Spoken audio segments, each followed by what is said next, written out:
Oh, beautiful. Argentum Tashar here with a quick tour of my mini homestead. This is a rental property on a native reserve, so it's kind of rustic looking. I don't put a whole lot of money or effort into making things look pretty when I don't own it. But I've never done walk around videos, so if you have issues with vertigo or seizures, you might want to turn it off now. But I'm going to do a quick walk around. Start by running over to my little pine trees and giving them the worm tea I collected. As you can see, my daughter is horribly spoiled. I actually just made her this balance beam. It's her favorite thing. Random scrap wood that I planed in the shop at the school, and of course the thing that cost me nothing, 4 nails, is her favorite toy. Standard with children. Quick dump my worm tea before that stinks up the house. And then back view. Look at my awesome shed. As I said, nothing is particularly pretty, but welcome to life on a native reserve. So, sorry about the quick spin. Like I said, never done this before. That's my front gate, my truck, my trailer, and my bushwood fence. Old moving blankets that I use for my dogs. My wonderfully inebriated neighbor crashed into my fence, so I'm in the process of rebuilding it. One of my many tasks for this year. And my random tomato stands. First garden box, just a little 3x3 box I made. It just had one cherry tomato plant in it and a bunch of sunflowers, but they got planted fairly late, so harvest wasn't that great. Got a 4x4 box here. You can see the residuals of my peas and the one corn I haven't pulled up yet. And then this 4x4. I know it's hard to even tell. Everything's so overgrown. The grass gets out of control. And as things grow out of the box, it becomes harder to mow the lawn without mowing the vegetables. But all of the dead cucumber plants are in the back there. And of course my extension cord to my shed running through the middle. There were beans and lettuce in the front, but they got picked a long time ago. And this one had, you can still see the residual of it, cherry tomato tree in there. And some more cucumbers in the back. And I think it had beans and peas as well. A little bit of a residual on my peas there. It is so horribly overgrown. We went away for a couple of weeks and came back, and it was so thick that I couldn't even separate the grass from the garden. So I just mowed around it. Again with the residual beans and leftover corn. This corn didn't come up very well this year, so I didn't even bother trying to harvest it. It's kind of weakly and sick. This one's got potatoes in it. Fortunately, the mice got into the potatoes, so they're kind of chewed up. I don't know how easy that is to see, but a couple of potatoes they dug up and just went to town on. I mostly garden because I enjoy it. Everything we produce is so much surplus that a lot of it ends up either being given away or going to waste. As you can see, these cherry tomato plants did not get harvested before the frost, so dozens of cherry tomatoes in there that are still green and basically all dead. Oh look, there's one orange one. Actually looks like it's in good shape. Doesn't even look like the frost got at it. Hang on to that one. Looks like there's another one back there too. Not a very good harvesting job this year. I'm gonna swing around. This is my big grow box. This one usually produces the best. I think this one's 12x4. Horrible scan. But have ridiculously huge corn that grows in there, and amazing tomatoes, carrots, the whole works. This box this year didn't come up as well. This is my 4x16 box. can get a better view of it.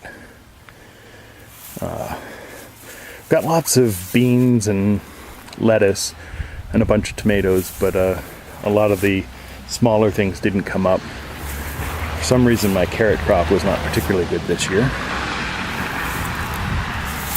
And then the last one is my 8x8 box, and it is mostly zucchinis. We managed to pick all the zucchinis before the frost hit, but they really didn't take well to it. And I had a couple of other random things that popped up here. Like there's tomatoes in the front here. They didn't come up until late in the year. Oh, it looks like there's one zucchini in there that we missed. Wonder if it's any good. And then this monstrosity is my pumpkin. It really went to town on my trellis. I had no idea how much weight it was going to put on it, and it just bent it right over. And then of course my random scrap wood pile at the back. And behind me are my compost tumblers, just for making easy compost. I usually put like grass clippings and mulched up food waste in there. And then my big composters, which I put the majority of the heavy stuff in and just leave it. And then my new pride and joy, my workshop. Yeah, it doesn't look like much. It's actually a hinged shutter on the side. I'm going to put some plastic over it so that it's a window, but still in the process of doing the inside. So reverse angle from the shed. That's the pumpkin patch again. Or sorry, the zucchini patch with some pumpkins, and my compost tumblers in the background. And then this is where I do all of my dry toilet composting. I have 4 dogs, so I have a lot of dog poop to deal with. So I just mix it with some sawdust from the school shop and just random dirt, and make my own super rich fertilizer out of it. And then my super awesome wood wall, it just goes and goes and goes. It was really just to be a fence for my laziness, but having lots of wood for having fires and stuff is nice. And then this is the entrance to my shed, my workshop. I don't know how easy that is to see. Quad trail going in. I just built this year, so it's still in construction. I have a little shelf here on the south side. And that window drops open, or when the shutter drops open, that's going to create a windowed ledge for my starter plants in the spring. And then spin around in the shop. Can't have any location that doesn't have somewhere I can play RuneScape. So always have my computer going. And I just bought myself a vise and a grinding cutter. Got to do some major surgery around here. And as you can see, I'm still in the process of insulating and finishing the walls, but my workbench is coming along nicely.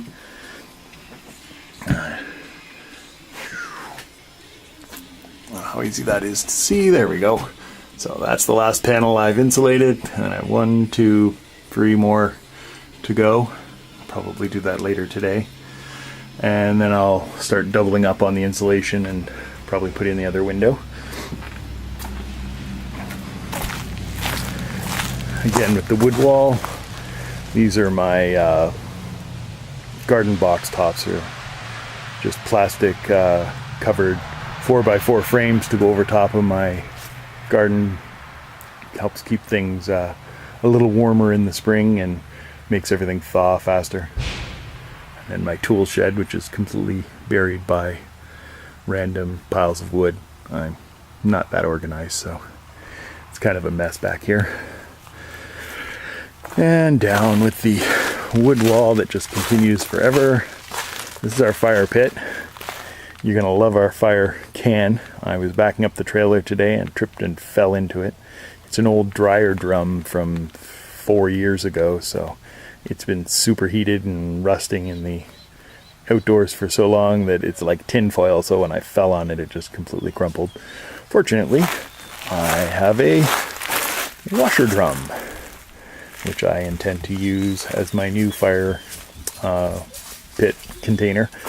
I just need to cut the bottom out of it. Unfortunately, I just bought a grinder cutter, so I can do that. And then, of course, more wood from my fire pit. Kind of wraps all the way around. And my whiny, obnoxious dogs. Hey, Zoltan, are you muddy enough yet? Oh, God. It is so rainy and mucky here. Oh, stop. I also run a doggy daycare, so I have a couple of the local teachers' dogs as well. It's my archery target. My son and I built it the first year here. Don't use it much anymore, but used to get a lot of use out of it. I actually made myself a PVC bow last year, so I need to get back into it. Just been kind of busy this year. And then this is my exit for my quad. I just built this gate this year to get out.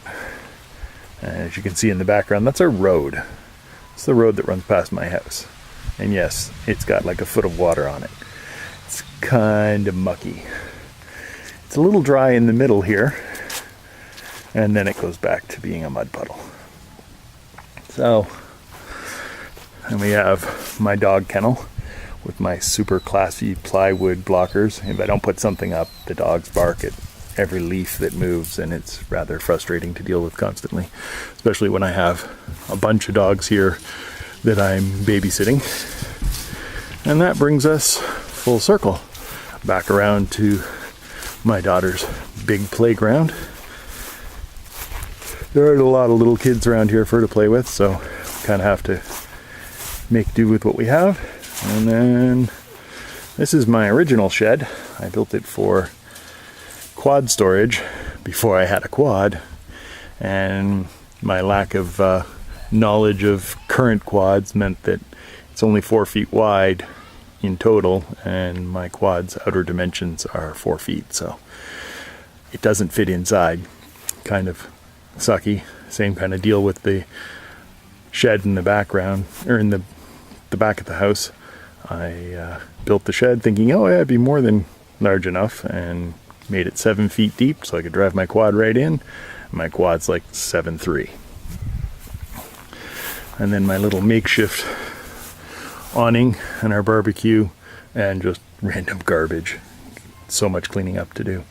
Back at the workshop, coming out the doors, kind of had to diverge one way or the other, so this is my back gate. Nothing major. I have a gazillion gates on my fence because I don't like walking around. Old barbecue. My dog ate the hoses for it, so it ended up being more work to fix it than replace it. A bunch of old tubing. I don't even know what it's for. Some kind of plumbing tubing I found at the dump, but I think I'm going to use it to make hoop houses for my garden, or little greenhouse tubes. We'll see what happens. I haven't officially decided anything as of yet. And then there's my quad where I left it before it started raining. My trailer. And my newly constructed super compost bin. This is where I threw all of my leftovers from the garden this year. As you can see, after 2 days, it's already significantly full of yard waste. And it'll probably be filled right to the brim before we get our first snow. Of course, my scrap lumber pile. They're doing a lot of work on the teacher houses, and lots of scrap lumber left over after fixing the porches and decks and whatnot. So that would be my grand tour of my homestead. Probably be here for a couple more years, but until I have my own place, making do with what I have.